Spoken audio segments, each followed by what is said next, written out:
Oh, you didn't know? Your ass better call somebody!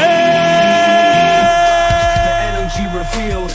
Brooklyn to Queens, reppin' both hoods. Rob and CP, keep it fire, misunderstood. Cheer 'em all loud, let the anthem flow. Mets fans unite at the pregame show. From city stand lights to the skyline greens, it's the heartbeat of Queens, the craziest dreams. Rob hype on the mic, CP's the fire spark. Together they ignite, voices like the park. Fans dripped in jerseys, legacy bold. The Metropolitan story forever told. Turnstile spinning, the crowd floods the gates. This is family, no time for debates. Crack of the Batman, the roar never fades. Queens in the blood, it's how champions are made. Cheer 'em all loud, let the anthem flow. Mets fans unite at the pregame show. From city stand lights to the skyline gleams, it's the heartbeat of Queens, the craziest dreams. 7-line swagger, vibes electric and wild. Mets legacy golden since I was a child.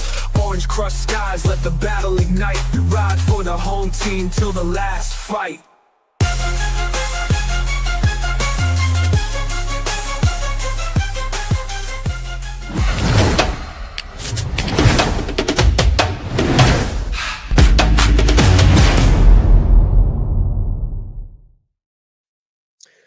What's up, Mets fans? Welcome back to the Amazing Mets pregame show with your boy CP. One half of the crew, Rob, cannot make the pregame stream, but we got you all covered with the postgame stream as well. So please hit those thumbs up buttons if you enjoy talking Mets baseball. If you enjoy these pregames and postgame streams on the channel, smash the subscribe button if you haven't done so already, and comment your thoughts and opinions in the live chat because it's a beautiful Sunday. The Mets are going for a sweep. They've already secured the series before the All-Star break, and now they need one more game to ride high into the second half of baseball. So we're going to be talking about this matchup upcoming today. It's going to be a pitching matchup of Clay Holmes versus Noah Cameron. We've got a lot to talk about. We're going to be talking about some trade targets as well, continued trade targets for the New York Mets as per the SNY account in a tweet that they put out earlier today. But again, please do hit those thumbs up buttons. I definitely appreciate it. And make sure to vote in the live chat poll if you are here on YouTube. I definitely want to see what you all think about this upcoming Sean Manaea outing, not start, but outing, as he will be coming into the game today after Clay Holmes. And we'll talk about that here in just a second. We'll talk lineups and all that good stuff. But yesterday, we did the post game yesterday. Hopefully you all enjoyed the show, talking about that 3-1 victory with Juan Soto hitting the home run. Jeff McNeil providing some insurance behind a really good Frankie Montas outing. Reed Garrett gets the job done, and the Mets bullpen also gets the job done, and it was a really lovely sight. And of course, the Mets offense still needs to get going because that was a bullpen game for the Kansas City Royals yesterday, in which the Mets really didn't put up that many runs, and they still left a lot of opportunities out there to be had. And I hope that is able to change in this ball game. But the good thing about the pitching aspect for the Mets in this game is that they should definitely get 7 to 8 innings of baseball out of their two starters. And they're able to do so because clearly tomorrow is going to be the home run derby. It's going to be All-Star break. Tuesday's the All-Star game, 2 off days in between before the Mets square off in the second half in the first series against the Cincinnati Reds. I want to take a second to shout out the chat here. Shout out to Ken, Nelson, and Brad for being here in the chat. I definitely appreciate it. Hopefully everyone starts coming in. I know it's a Sunday. People are running errands before the game, but that's okay. So let's start off with the lineup. I think yesterday we started off with the pitching matchup with Frankie Montas in the mound. And again, I was thoroughly impressed with what Frankie Montas had, to offer the Mets yesterday, which was 5 strong innings before getting into a little bit of a jam with back-to-back doubles in that 6th inning before handing the ball off to Reed Garrett. So he did his job. But I want to talk about the lineup here because there's another shift again in the lineup. We saw a shift yesterday positionally with Juan Soto DHing, Mark Vientos getting the duties at third base, and Jeff McNeil playing right field. And today we have a little bit more of your conventional lineup up at the top positionally. And I like to see Vientos in that DH spot. I really do think that moving forward, if Ronnie Mauricio is going to be playing almost on an everyday basis, and he has been looking a lot more comfortable at the plate than Mark Vientos needs consistent at bats, and he needs to be playing almost every day in that DH spot. I do understand that he has struggled, but since the Baltimore series, he has been putting better swings up at the plate. And in game one, he provided the New York Mets a very clutch hit. He went 2 for 5, of course. We talked about that. Multiple opposite field hits. And when he is going the other way, good things happen. And before we talk about this line, I was meaning to mention this on the post-game show yesterday, and I completely forgot about it in, amidst the hype of the win. But is anyone like my brain is still focusing on that challenge call by Carlos Mendoza in the New York Mets when Bobby Witt was stealing and he successfully stole the base. According to the umpire, the Mets took a shot at challenging that call, and it would have changed the complexion of that inning because it would have been man on second base with one out. And instead, the call gets overturned. Now, it's such a smart challenge by Mendoza and the Mets there because with replay and with stealing bases, keeping a part of your body as a base stealer on the base at all times while the fielder is holding the tag is such a hard thing to do, especially if you overslide. And there had to be a millisecond of time. I mean, a millisecond that Bobby Witt did not have any part of his body on that base. That was a textbook slide. And honestly, you can't do it much better than that. But I think that when his body was starting to go past the bag, I think his arm came off just a slight bit, and then the leg took a little bit of time to sort of follow up. And the fact that the Mets won that challenge, I think it's pretty ridiculous. Of course, we're always going to take that all day, every day, because it helped the Mets out that inning and it kept a runner from being in scoring position. But I don't think, as Ron was saying in the booth, I don't think replay was implemented into baseball to overturn that type of call. Usually there has to be clear and concise evidence. I think that was lacking in that scenario. But when I tell you my jaw dropped when they overturned that stolen base from Bobby Witt, I mean, it was just absolutely shocking. So I wanted to make sure to come on here and talk about that because that's something that we're going to be seeing. If that's the precedent that Major League Baseball is setting, and for a team like the Mets who have been stealing bases left and right, congratulations again for the second time. We said it on the post game to Francisco Lindor stealing his 200th base of his career. This Mets team, whether it's Juan Soto, who I think is just one stolen base shy away from his career high in stolen bases, go figure, getting immense jumps out there at first base, stealing second base. I mean, everybody else, Brandon Nimmo's been getting in on the action, Francisco Lindor, everybody really is willing to steal bases for this team. And it's a great sight because the Mets, that's been one of their weaknesses for as long as I can remember. And I do think that slowly but surely, especially in this new regime, they've been prioritizing stolen bases, and that is an immense credit as well to the Mets first base coach, as the broadcast was pointing out yesterday. So I don't know. I think that call was interesting, overturning that call. But yeah, let's go ahead and I'm not sure what you're talking about here, Nelson. Is that a Showalter thing? What was a Showalter thing? But anyways, yeah, that stolen base call. I mean, I don't know. I figured I'd bring that up. Royals fans are blaming NY Video Challenge Room for favoring NY teams. That's a reach. That's a reach. The Mets have been burned on video challenges too. That's a reach. But I do think that Royals fans have a right to be pissed at that call because I would be fuming if that was the Mets in that situation. And I think that we're going to start seeing that a little bit more. Like I said, maybe that's a one-off call, but usually the way that the replay system has been implemented is, you got to have clear and concise evidence. And if they thought that was clear and concise, then I'm not sure what they were looking at. Maybe I need to get my glasses checked. I don't know. But that it was a little bit questionable. A little bit questionable. So shout out to B in the chat. Shout out to Michael in the chat as well. A lot of guys coming back. We got reinforcements for the second half. Ken saying the Kansas City announcers were puking. They are top 5 of homers. Yeah, I mean, I'm sure the Kansas City announcers were not thrilled with that at all either. And like I said, I wouldn't be. I wouldn't be. So again, I appreciate it. It's almost 1:00. We got about an hour until game time. Hit those thumbs up buttons and subscribe to the channel.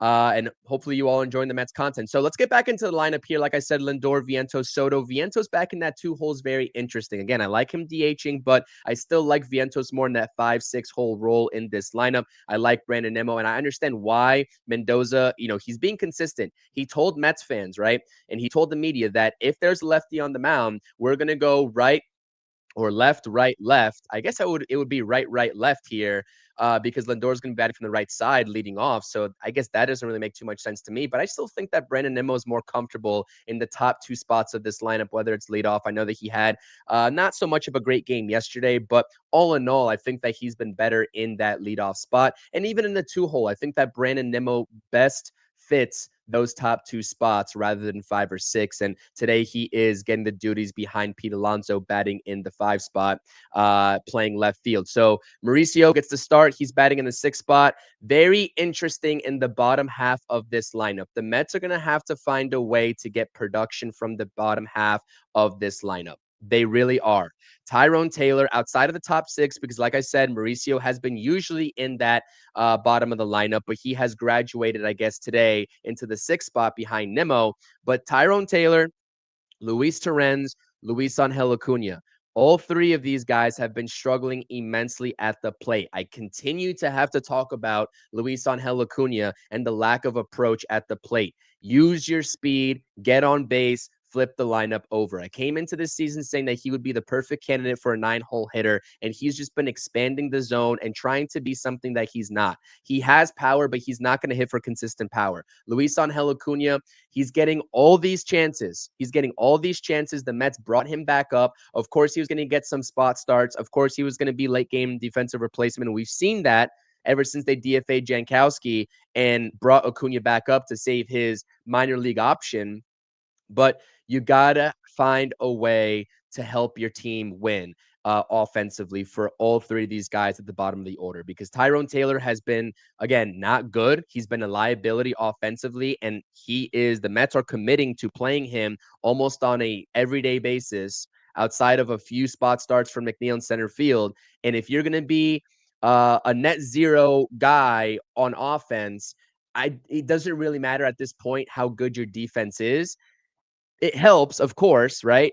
And that's probably why he continues to get into this lineup.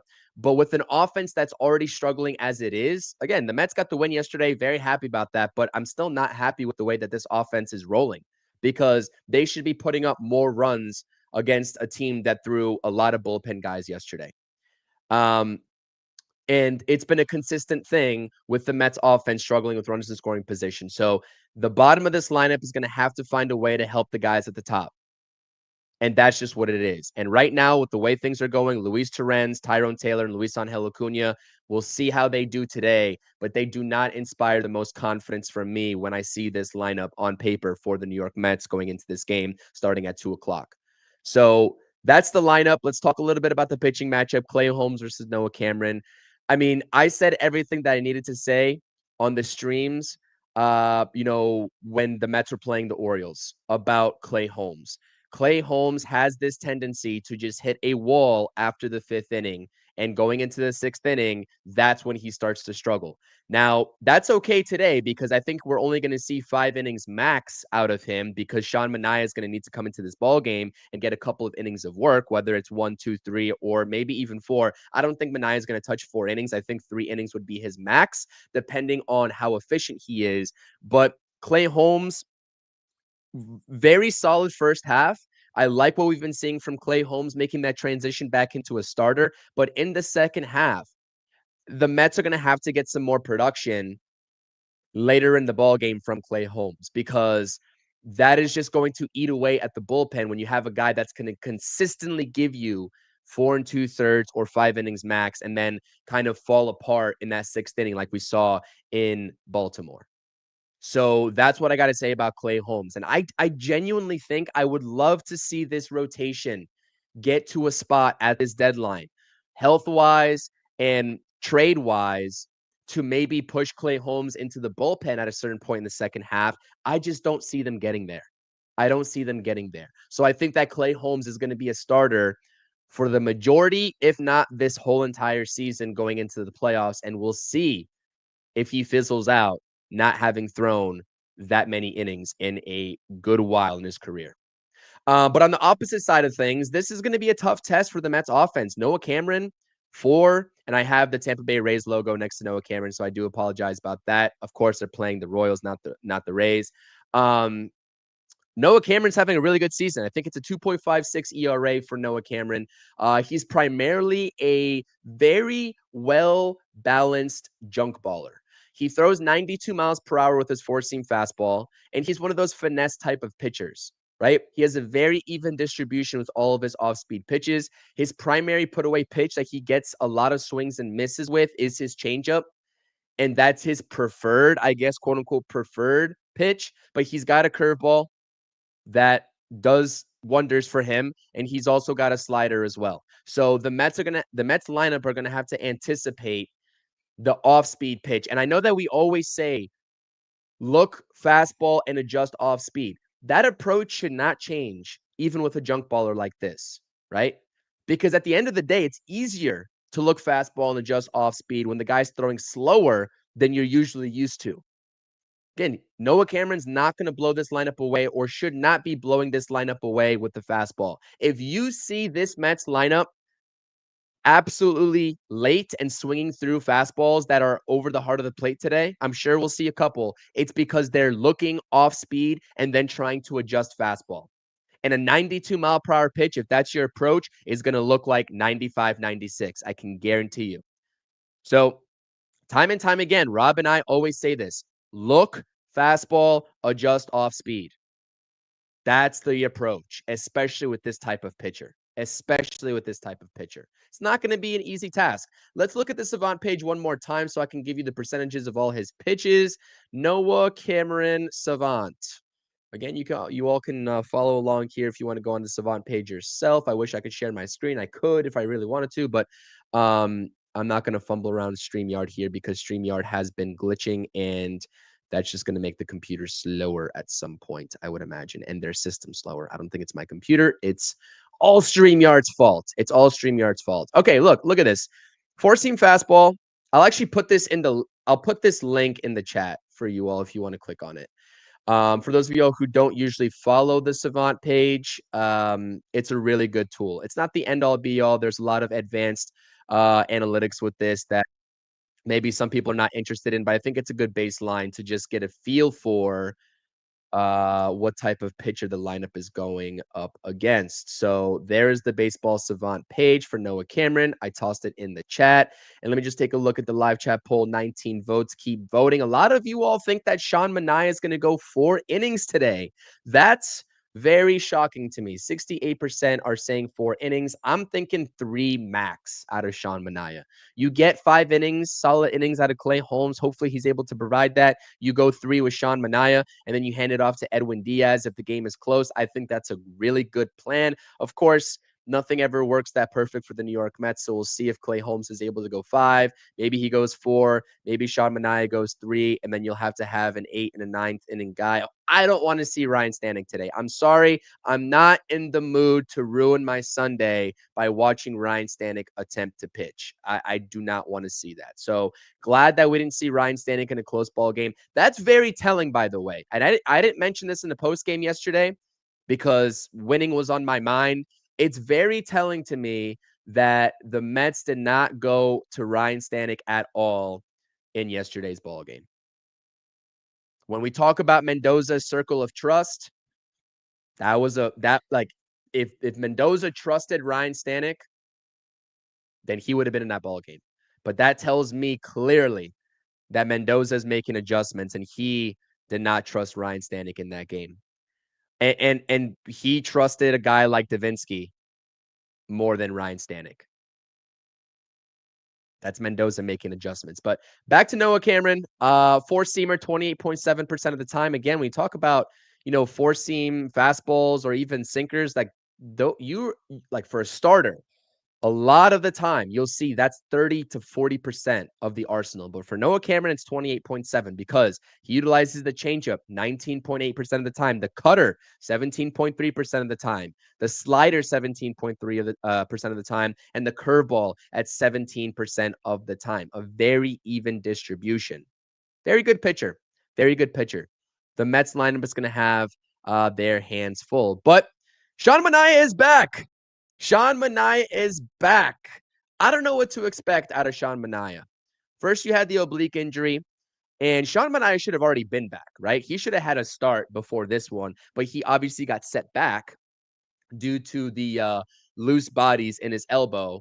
And to clean some of that up, I think they're not going to rule out. This is something that he can pitch with this season for the rest of the season, but off-season surgery for him is not off the table from what we've heard in the reports to clean up some of those loose bodies in his elbow. So Sean Manaea is back. This is going to be a very big boost to this rotation. And we already saw the rotation and how it's going to look moving forward by having Kodai Senga back. Hopefully, Manaea can replicate what he did last season because it was a very good season for Sean Manaea, a very good season. And that earned him a contract. That earned him a 3-year contract. He clearly likes the Mets organization. The Mets organization likes what he put up last year in a prove it type of year for him. 24.9% strikeout rate last year, which is above league average. He's right around league average in the walk percentage. So hopefully he can replicate some of the numbers that he put up last season, especially after he made that the pitch delivery, right? The mechanical adjustment, trying to emulate that crossbody motion like Chris Sale. And I will say, unfortunately, I think that mechanical adjustment puts a lot more strain on the arm. So we'll see how all of this holds up. A lot more contorting of the body, right? With that sort of mechanical adjustment rather than being, sticking to the mechanics that he had before that. But if it works, if it throws hitters off balance, then so be it. But just as Mark Vientos on the offensive side of things, pitchers make adjustments to Mark Vientos after having a great season last season in his rookie season, essentially. Sean Manaea it's the same situation, but from the hitting standpoint, right? They have tape on Sean Manaea now. They have this sequencing for Sean Manaea. It's up to him to make the adjustments and stay ahead of the curve there. And that's something that I think that all Mets fans should also just be watching out for, is how does Sean Manaea adjust to the league adjusting to him from last season? That's the thing. That's what I'm watching out for. Again, ladies and gentlemen, Mets fans, wherever you're located, I definitely appreciate you all being here on the Amazing Mets pregame show. Please do hit those thumbs up buttons. Please. There's 29 people in this chat right now on YouTube. Hopefully there's 29 likes. Drop those comments in the live chat. I'm going to get to some of the comments here as well. Follow me on all my social medias, X, Instagram, TikTok, all at True Mets Talk. Let's go back up into the chat here. Let's see here. Jeremy, finally got to catch a live stream LFGM. Jeremy, hopefully you're doing well. I appreciate you being here, and I appreciate you in the live chat as well. Hopefully you're enjoying your Sunday. Hopefully everybody's enjoying their Sunday, and this Sunday is going to go a lot better if the New York Mets win, and we're talking about a W and spamming the W's on the post-game show. Again, after this stream ends, you're going to be redirected to the post-game stream. Smash the thumbs up on there. Hopefully, Rob is able to join me. I think he has a little bit of a golf outing today is what he told me, so he can't make the pregame, but hopefully he's able to make the post-game show. Listen, Taylor saves runs with the glove, as Vientos hasn't given this team anything with the glove or bat until yesterday. I do understand that, Will. I understand that Tyrone Taylor, the reason why he's in this lineup and playing every day is because nobody can match his defensive abilities. That is great. That is fine. But with the lineup, my whole thing is that with the lineup that's struggling, and by the way, when you're talking about Vientos and comparing the situation from Vientos to Tyrone Taylor, it's a little bit different. It's a little bit different. Who's going to be DHing? Vientos has to be in this lineup, especially as of recent, because both of your DHs with this platoon DH stuff that I don't like, you all know that I don't like it. But the Mets decided to go with the platoon DH this season. They did it last season. It was not great with, JD Martinez, etc. And now they're doing it with Starling Marte and Jesse Winker, and both of them on the IL. So who do you want to DH? Genuine question. Who would you like to DH? Would you like to see Jared Young in the lineup? Because I don't. I don't care how much Vientos has been struggling. I'm rolling with Vientos as my DH over Jared Young. I don't care how much he's been struggling. So the two situations aren't really that comparable because you have a guy in Jeff McNeil that you can plug in center field and get more offensive production. And I think Jeff McNeil, he's not a Tyrone Taylor with a glove, understood, but he plays a competent center field, or at least he has so far. So the second half started after 81st game. I know I always say second half in quotes because generally the marker's the All-Star break, but I do hear what you're saying. I get it. We're about what are we? 55 and 41, so that's about 100 games in, just about. Nelson's talking about Edward Cabrera's damaged goods, left the game with the elbow discomfort after the report that the Mets were interested in him to bring, at the trade deadline to bring into this rotation. Stearns might have to look elsewhere. Yeah. And we'll talk about that moving forward as well. Yeah, this sucks. Daniel Nunez is going to have season-ending Tommy John surgery, the second of his career, wishing him a speedy recovery. Big blow to this bullpen. This bullpen this entire season has taken hit after hit after hit. AJ Minter, Danny Young, Daniel Nunez, Jose Buto is going to be starting in a rehab assignment game, I guess, during the All-Star break, I think in St. Lucie on Tuesday. So he should be ready for the second half, but he's been gone for at least, over a week now with the illness, the undisclosed illness that he's been dealing with. So, yeah, B. I mean, Edwin might not be available today. I'm not sure how much Mendoza is going to push his luck with Diaz after pitching 2 innings yesterday. I mean, you're going to have extended rest, though. So if the game is close, maybe. I don't know. I don't know. Good point. That's a good point. Jeremy's saying, I'm so torn about Stanek. And before we go back into and talk about some trade deadline stuff before we end the stream here, I think it's pretty self-explanatory, the game plan today. Offense needs to show up, hopefully. But we're going to be talking about some trades here. I should have a video coming out today. In all likelihood, maybe tomorrow we'll see about another bullpen target that no one's talking about for the New York Mets, but I think is very underrated. We'll talk about some bullpen candidates here in just a second on the next slide.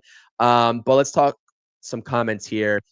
Jeremy saying, I'm so torn about Stanek. On one hand, he's been struggling so much. On the other hand, we met him at Target Field. He's such a great guy. Hung out with my son for about 5 minutes. So cool. Yeah, listen, when we talk about, and this is what I hope is clear to everybody, when we talk about, all the performances on the field, I'm sure these guys are great guys. Really cool that, he spent some time with your son as well and you got to meet him. I'm sure he's a cool guy. But this guy has been struggling this season. This guy's been struggling. And I hope that he finds it because I like Ryan Stanek. I was the one that wanted him back as well in this bullpen, even after he struggled last season down the stretch. Did okay in the playoffs, but definitely struggled down the stretch in the second half. But can't trust this guy with high leverage, situations. Cannot do it. Cannot do it. Yep. Rob definitely deserves some time off. Absolutely, 100%. That's what we have working here. If one person can't make it, the other one always fills in. The other one always fills in. And he's going to have to be busy during the trade deadline because I'm going to be also out of town. I'm going to try to do some trade deadline stuff, but late July, I'll be also out of town. So it's just horrible timing. Same thing happened last year. So I'll try to get some content out. Put those bets in, Caps. What bets you got going today? Tell the chat if there's any fellow gamblers. Tell the chat what you are placing today.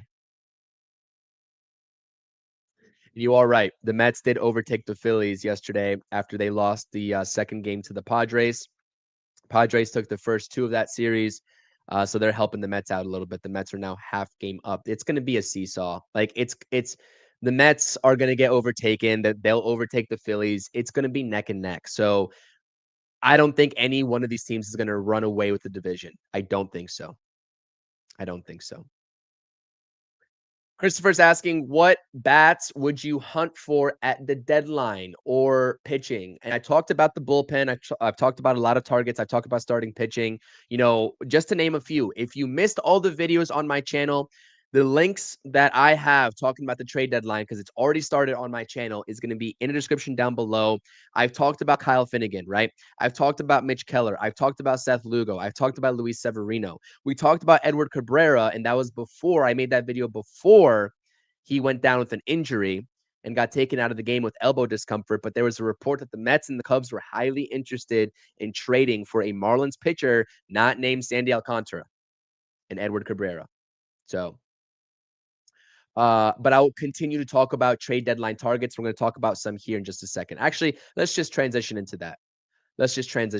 Because the SNY account today, before going on this stream, was talking about some bullpen targets for the New York Mets at this trade deadline. And these two guys are two guys that I have not talked about on my channel just yet. So I wanted to take some time to talk about them here with you all. And the tweet says, could the Mets be interested in both Carlos Estevez of the Kansas City Royals this year, former Philly, clearly gave up the big grand slam to Francisco Lindor in the NLDS to basically punch the Mets ticket into the NLCS last year, if you didn't know, but a really talented and really good pitcher. And also David Bednar of the Pittsburgh Pirates. It seems like for the past few years, the Mets have been linked to David Bednar.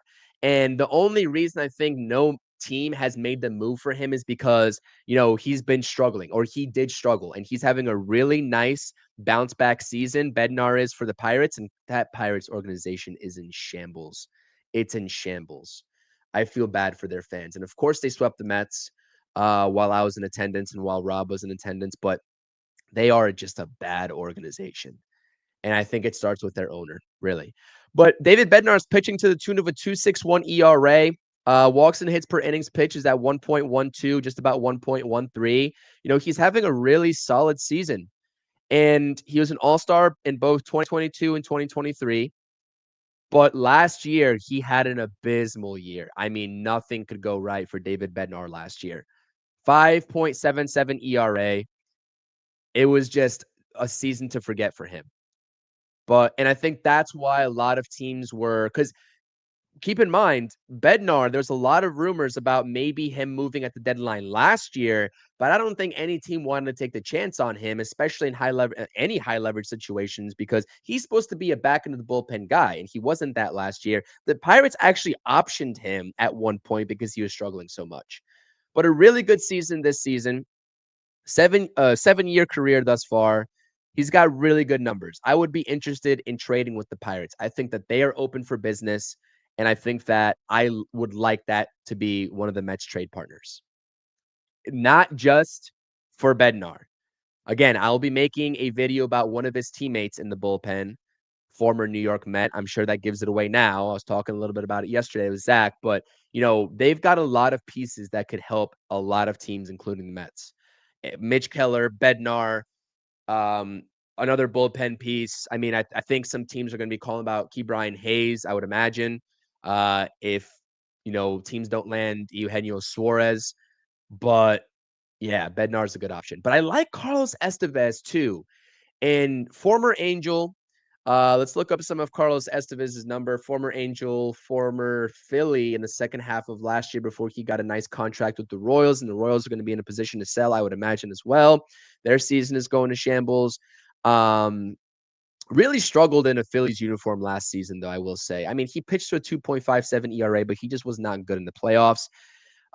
So far this season, he's got 41 innings under his belt, 1.98 ERA, 1.07 in the walks and hits per innings pitch category. So really good numbers. And I think that, honestly, this is probably one of the top bullpen targets for the New York Mets and Carlos Estevez, especially with an organization. I like the Pirates as a trade partner for the New York Mets. I like the Kansas City Royals even better because they have that established connection going back to the offseason when they're trying to make a deal happen for Starling Marte. And that was also surrounding a trade for some bullpen help for the Mets. That obviously fell through. Marte has been a New York Met for the first half of the season. He's on the IL. I don't know what his future looks like in the Mets uniform for the second half. Hopefully he's able to come back, but it just seems like every time he does and finds his rhythm and finds his groove, something happens. He tweaks something, he bruises something, he goes on the IL. It's unfortunate. But Carlos Estevez is a name to definitely keep an eye out on. Last year, he went to an in-division rival in the Phillies. I really do think that he could find his way back into the NL East for the New York Mets with that established connection that David Stearns has with the Royals. I like Carlos Estevez a lot. And if you're asking me, like my primary target in the bullpen that's realistic, I think that Estevez probably is at the top of that list. I think he's at the top of that list. Dwayne's right. Skeens is not being moved. I don't think the Pirates are going to move Skeens. I think any Mets fan that is talking about Skeens needs to stop because you're just getting your hopes up. This is a valid point. I'm a little bit disappointed with the lefty on the mound that Beatty is not in the lineup. Amazing. How can Beatty get hot every other day on the bench? It's a really good point. I think it's a really good point. So I would like to see him in this lineup. But unfortunately, Mauricio is playing third. And with Tyrone Taylor playing center field, I mean, the only other place that McNeil can be is, if not on the bench, is at second base. Let's look up Brett Beatty. Let's look up his splits before we talk about some more trade candidates for the Mets. A little bit of an extended pregame here. I know I've kind of gotten away. This is going to be a hybrid pregame and kind of trade talk, state of the Mets stream. So not your conventional pregame. Hopefully you all are okay with that. Let's look up some splits. I want to see what Brett Beatty is hitting versus lefties. Yeah, I mean, listen, he's hitting 234 versus righties with a 729 OPS. He's hitting 188 versus lefties with a 445 OPS. I understand, playing the matchups in this scenario, especially when talking about lefty on lefty, but I mean, I agree with this comment. I don't see a way. And I don't think that Brett Beatty is going to be the end all be all for the New York Mets. I never thought that, even when he was going on his hot streak. But I mean, you're right. Lost, you are right. I don't think Chapman's going to get moved either. I don't think Chapman's going to get moved. I don't think the Red Sox are in a position to move any of those major pieces. I think that they are one of the hottest, if not the hottest team in baseball right now. They currently hold actually, are they the division leaders out there in the AL East? I don't pay attention to American League Baseball at all. Are they division leaders or no? Or was that the Blue Jays? Let's look at this. Blue Jays are on top. But the Red Sox have a wild card spot. They're only 4 games back in the division. Yankees are +3 in the wild card. The Red Sox are +1. I don't think Bregman's going anywhere. They have not come to terms with an extension for Bregman after moving Devers earlier this season to the Giants. But I don't think that they're in a position to give away Chapman. And Chapman's having a really good season. I just don't think that he's a realistic option for the Mets. The Mets have had chances to get Chapman in the past. It just doesn't seem like they're interested. It doesn't seem like they're interested. Yep. That's a good AL East, man. I mean, the Blue Jays completely turned their season around. The Red Sox are on a different level right now. And, the Yankees have kind of fallen off, but they've kind of regained their footing. So they're kind of stuck in the middle there. The Yankees are going to have a lot of moves at the deadline. They need a lot of moves, I should say. Hey, David, how are you? I appreciate you being in the chat. Appreciate everyone being here in the chat. Going on 38 minutes into this stream. We're just about a half hour away from first pitch, maybe a little bit over, call it 40 minutes in Kansas City as the Mets are looking for the sweep. The Mets are looking for the sweep. When's the last time the Mets got a sweep? Was it the National Series in Citi Field? I think it was when the Nationals were in town. It's been a while since the Mets got the sweep. A sweep. Salute to King. Let's go Mets. Absolutely. Devers leaving was like Pablo Lopez leaving.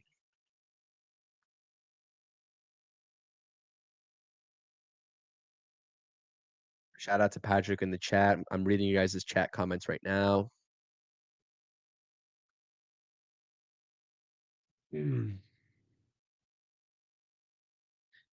Listen, one of us is going to be right about David Stearns. It's either going to be you or me. I'm going to keep believing in Stearns until he shows me that this deadline that he's not going to do what I think he's going to do. The Mets are going to have to be busy. The Yankees are going to have to be busy. There's going to be competition for all these guys that we're talking about, of course, but there's plenty of names to be had.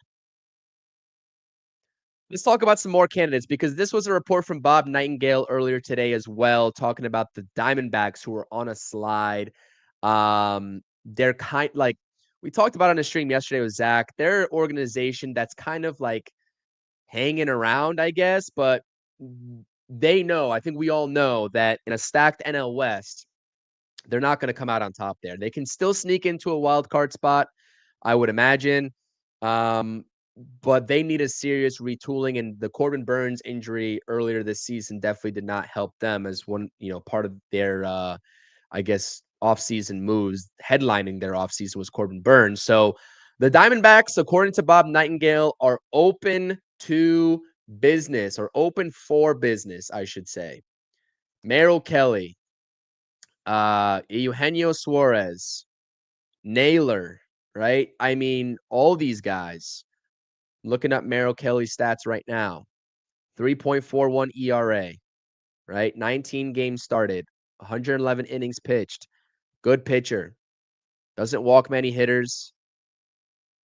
2.4 walks per nine is pretty good. 8.7 strikeouts per nine is also pretty good. Merrill Kelly's talented. That's another pitcher that you can slot in right in the middle of your rotation. He reminds me of like a Seth Lugo-esque in terms of the skill set and the numbers, the production, I should say. But I think the biggest name on this list, and Josh Naylor is also having a really good season. I mean, I don't watch much Diamondbacks baseball, especially when they're playing late, but he's having a really good season. I think the report was that the Mariners are interested in both Naylor and Suarez. Yeah, he's hitting 295, 11 home runs, 364 OBP, 823 OPS. Really good season from Josh Naylor. Really good season. And so I think the prized possession of all of these guys right here for, from the Diamondbacks is Suarez, who just had a multi-home run game last night and is now up to 30 home runs on the season before the All-Star break. I mean, he's hitting 40 plus easy. And I think that the Mets could use a guy like this to drive their lineup and get it to where it needs to be at and have that threat at either third base, depending on what happens with Ronnie Mauricio at the trade deadline, or as an everyday DH. There's going to be a lot of competition for Eugenio Suarez. The Mariners are going to be interested. That's already been reported. The Yankees are going to have to be interested. But this is the advantage that the Mets have over the Yankees, is that they have more pieces to give objectively. The Mets have more pieces to work with and to give. It's just a matter of, are they willing to give them up? That's what it's going to come down to. Because if you realistically want Eugenio Suarez in a Mets uniform in the second half, you're going to have to give up Ronnie Mauricio, as we talked about on stream yesterday. That's who they're going to be asking for. If you can get away with trading Vientos for him, you do that, of course. I don't think if you would not trade Vientos for Suarez to help this lineup get to where it needs to be at, I don't know what we're doing here. But realistically, I think Mauricio is going to have to be the guy that the Mets will either have to make a decision to part ways with or not to make this lineup better. Or they could go get no impactful bats and just hope that this lineup snaps out of it.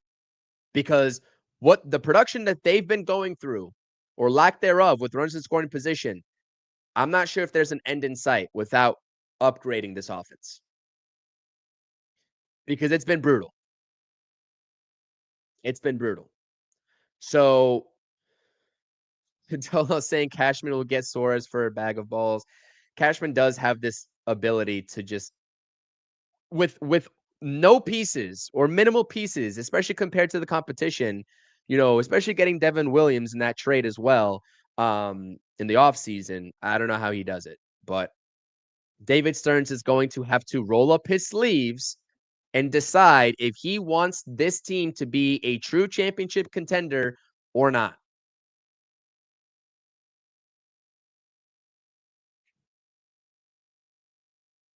That's what's going to have to happen. Yeah, and at this point, Ricardo, I agree. Mullins and Robert are not moving the needle for the Mets. They're not pushing them into what they should be. Not many bats on this market. I will say, not many bats on this market can do that. Suarez is probably one of the only ones. Mullins doesn't do it. Robert doesn't do it. I mean, Duran would do it too, I think, and he would be a positional need in center field while upgrading the offense. But I don't think the Red Sox are going to let him go. I don't. I don't think the Red Sox are going to let any of their main pieces go. Why would they? So Suarez is on an expiring deal. I mean, the Mets will need to give him a new contract if they do pull the trigger on that trade, as is any other team. We'll see how it plays out. I think that this market, in terms of impactful bats, is lacking. Buxton, I would love Buxton on this team. I would sign up for that all day long, but let's see what the Minnesota Twins are doing. I mean, he's got a no trade clause. I know that Correa just went down with another ankle injury. That was tough to see after the Tommy Pham slide into second base. But Buxton reportedly likes the Minnesota, Twins organization. He signed the extension there. I still don't think that he would, if he was moved and if teams were to inquire about him, I don't think he would say no. But they're 3 games out of a wild card. I don't know. I don't know. But that's the important thing to know about Buxton. Talented hitter, but he's got a no trade clause that he would have to waive. I don't think he would say no to waiving it, though, to be honest. So, uh, I said this a week ago. I said I would take Buxton on the Mets easily. If the Twins are willing to move him, I would take him easily. I don't think Buxton is injured. I don't think Byron Buxton's injured. Bruised left hand. Oh, he was hit by a pitch. So he's dealing with a bruised left hand. That's not really a major injury because the x-rays were negative. So he's fine. But the injuries are a concern with him, though. I think everybody knows that. I think everybody knows that. Hit that like button, as David is saying. Hit that like button on the stream. I definitely appreciate it. If you enjoy these conversations, make sure to subscribe to the channel as well. If you're not subscribed, what are you doing? Tell your friends, tell your family. Mets fans are always welcome. Even if you disagree with me, you all are always welcome in the chat as long as you keep it respectful, because that's the beautiful thing about Mets baseball, especially with a first half like this where the team still has needs. There's a lot of differences in opinion, and I welcome that. So I appreciate that too, getting me to 2.4K officially on the channel. Hopefully no one unsubscribes by the time this stream ends, but I want to check the live chat poll here, 42 votes. And still a lot of people, 50% of you all think that Manaea is going to throw 4 innings today. I am going to vote for 3. 3 innings from Manaea after Clay Holmes. Buxton is back. He hit for the cycle yesterday. There you go. I mean, the talent is just through the roof with Byron Buxton. Everybody knows that. The injuries are a concern, but sometimes you have to take a gamble. Sometimes you have to take a gamble. I do think that I would still prefer Suarez given the home run potential, right? Buxton can hit home runs at a high rate. Everybody knows that. But Suarez's 30 home runs in the first half is undeniable. I think I would rather, if the Mets are going to go all in for a big bat, I would probably prefer Suarez. But if Buxton, again, is able to and is willing to waive the no trade clause, Of course you have to inquire. Of course you have to inquire. I saw a report that the Phillies are interested in, I think, the Twins closer, if I'm not mistaken.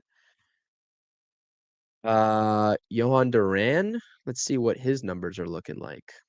1.49 ERA, 42 innings pitched. It was reported that the Phillies are interested in him for their bullpen. That's a good question, Ricardo. I think I would always take a look at a catcher. I think I would take a look at a catcher.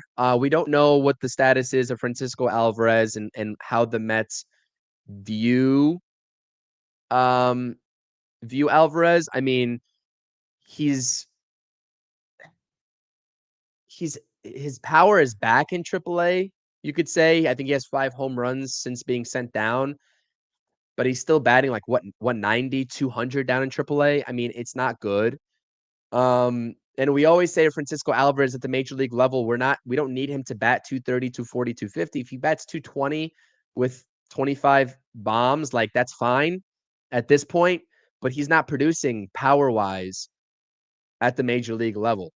I think he'll be back for the second half sooner rather than later because Luis Torrens, again, with how good he is defensively, same thing with Tyrone Taylor, the bats just simply aren't producing enough from both of those positions with the guys that they got right now with Torrens and Taylor. So maybe they take a chance on Alvarez, but I think the Mets should always be open to looking at a catcher. I mean, he has to be an offensive-minded catcher because they're getting no production offensively from either of these guys. But yeah.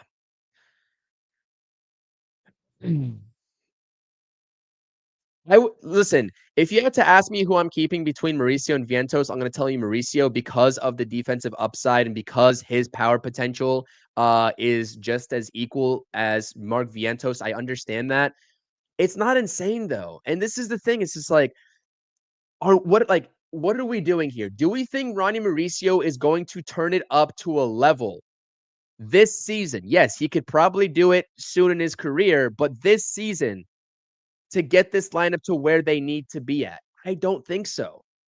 So he will be a good piece for a championship contending team in the Mets, but he's not going to take this lineup to that next level. A guy like Suarez will. A guy like Suarez will. So if we're talking about the Mets being competitive this season and not waiting for 2026, yeah, you have to make that trade. I understand I don't want to let Vientos go. I don't want to let Mauricio go, but there's a logjam, especially with Brett Beatty in the mix, right? Luis Angel Acuna is only getting older.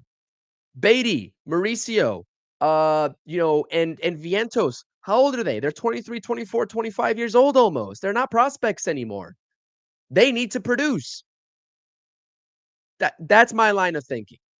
That's my line of thinking. I'm looking for how David Stearns and the Mets can build this team in 2025, not in 2026, in 2025 into a championship caliber roster, because I think that the Mets roster right now, when they get everybody back from the IL, is good, but they're not going to compete for a championship with this current roster, given the injuries of guys whose seasons are done and just given the holes that are present with this lineup even still. So that's my line of thinking. You all can disagree.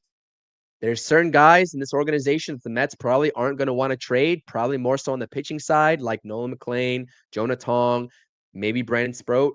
But positional prospects, the Mets have a plethora of, more coming, right, in the wings with Jet Williams. I mean, he's going to be on the trade block too, I'm assuming. Luis Angel Acuna is basically right there knocking on the door of needing playing time or just being sent back down as he's in the starting lineup today.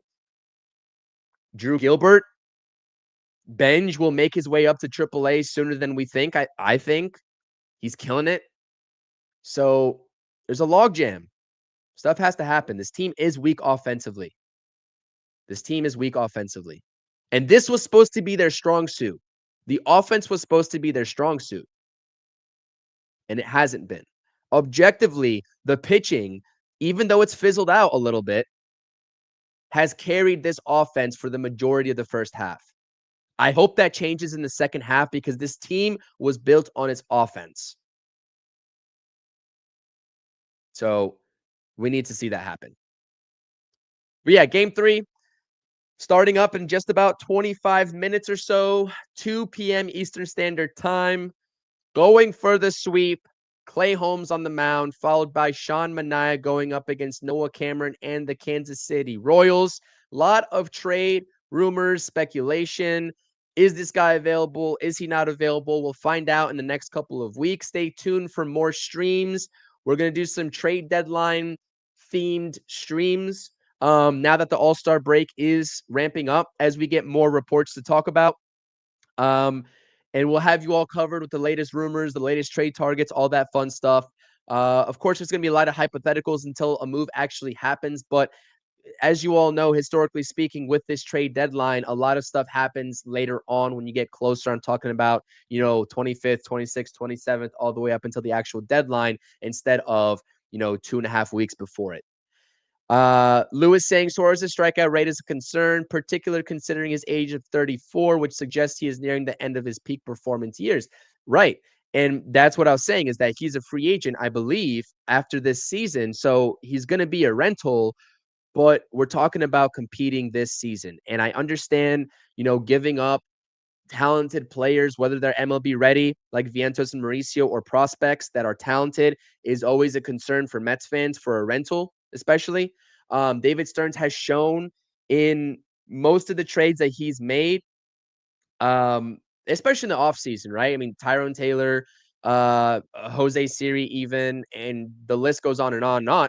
Huascar Brazaban going back to last trade deadline. Like, these guys have arbitration years and more years of control under their contract. So he likes and prefers those types of trades, but we'll see if he's able to trade for a rental and if he pulls the trigger on that or not. We'll see. We'll see. Let's look up Suarez's, as you mentioned, the strikeout rate on him. Eugenio Suarez Savant. Let's look up the nitty-gritty statistics behind this incredible season. Yeah. So, I mean, 27% strikeout rate. League average is around just over 22%. I'll take that. I mean, he's not even in the 30s, right? Mark Vientos has been in the 30s. Let's look up Mark Vientos. Mark Vientos Savant. Yeah, Vientos' strikeout rate is down this season, but we know the production is also down. Last year, Mark Vientos in a great season. Was anybody complaining about the offensive production last year for Mark Vientos? Nobody was. Guess what his strikeout rate was? It was just on the verge of 30% at 29.7%. But nobody was complaining because he was hitting, right? And Eugenio Suarez, the same thing. I understand he's 33 going on 34 years old. I get it. 27% in strikeout rate, a little bit elevated, but this guy has 30 home runs on July 13th. His hard hit rate is over 50%, which is ridiculous. I mean, we can pick and choose certain statistics to go by versus the others, but I don't know, man. I don't know. I would do that trade in a heartbeat. If you're trading Mauricio or Vientos for Suarez, got to do it. All right. Coming up on the end of the stream here. Jet Tidwell, two lesser names can get Suarez. Maybe. Guru, maybe. I would try it. Why not try it? I mean, Tidwell's the one name that every Mets fan wants to throw around. His value has been lost. Jet Williams, again, I mean, with his, what is he doing even? I stopped paying attention to Jet Williams' stats last year because it was just bad and the injuries mixed in between. I understand that, but I've never been high on Jet Williams. What is he in Binghamton this season? Yeah, he's hitting 289, 895 OPS, 8 home runs. All right, he's having a good season. Congratulations. Maybe that gets his trade value up and maybe that persuades some of these teams to take him on as a headliner, but I don't know. Especially with a lot of competition for Suarez, the Mets are going to have to put up a really good offer. It could get it done. I don't know if it would. Giving up our postseason MVP with years of control for a 34-year-old renter is crazy work. Listen, I mean, I get it, Patrick. I get it. I know that you don't agree. Um, is Mark Vientos going to magically turn it around in the second half? He could. I would love to see that if he's still on this team. But at a certain point, we have to get the proven talent. At a certain point, we have to get the proven talent because the first half of this season, even last year, we've been talking about evaluation. That word's been thrown around hundreds of times with Mets fans in this organization. Evaluation, evaluation, evaluation. You're evaluating Mauricio. You're evaluating Beatty, evaluating Mark Vientos. When are we going to stop evaluating? When are we going to stop evaluating, and when is the evaluation period over? Are we going to spend the second half evaluating if Mark Vientos can get it together enough to transform this lineup? So that's my line of thinking. That's my line of thinking. I think Mark Vientos can definitely turn it around. I think he's a talented hitter. I think that this league has made adjustments to him. Yes, if he mitigates those adjustments, he can turn it back around. But I'm still taking the proven guy. That's what I think. Vientos also is basically a DH. He is not a third baseman that you want out there consistently at third base. Um, yeah, this is right. Sluggers strike out a lot. That's why I never care if you're putting 30 plus home runs over the fence. I don't care what your strikeout rate is. I don't care. That's what I'll say about that. I understand looking at the strikeout rate and all, numbers are good, but I think if you're putting, and the same thing could be said for Alvarez, right? Given the struggles, if he gets back to the 25 plus home run potential that he was coming up here to be when he was a top prospect in the farm system and in all of the MLB pipeline, you can strike out, you can hit 220 as long as you're playing respectable defense and you're putting 25, 30 home runs over the fence, so be it. Because there's other hitters in this lineup theoretically that are supposed to make up, right, and be the on base guys. You've got Juan Soto, who's nearing a 400 OBP. He's going to be on base, right? Brandon Nimmo should be that guy at the top of the lineup. I would like to think Brett Beatty could be that type of guy as well. It hasn't necessarily transpired this season, all in all, but there's room for high strikeout home run hitters on this team, just as there is every team. So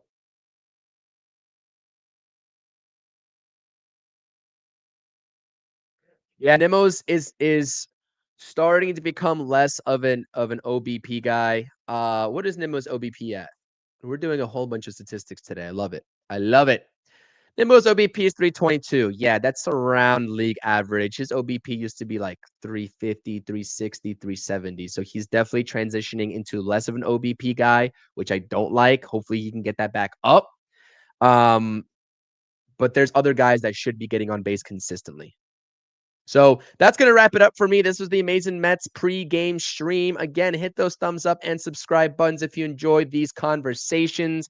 If you enjoy the differing perspectives, I certainly like to hear what you all have to say and what you think. And again, if you don't agree with me, that's fine. We can have an open-ended discussion about it. I am all up for that. Thank you all for dropping the comments in the live chat again.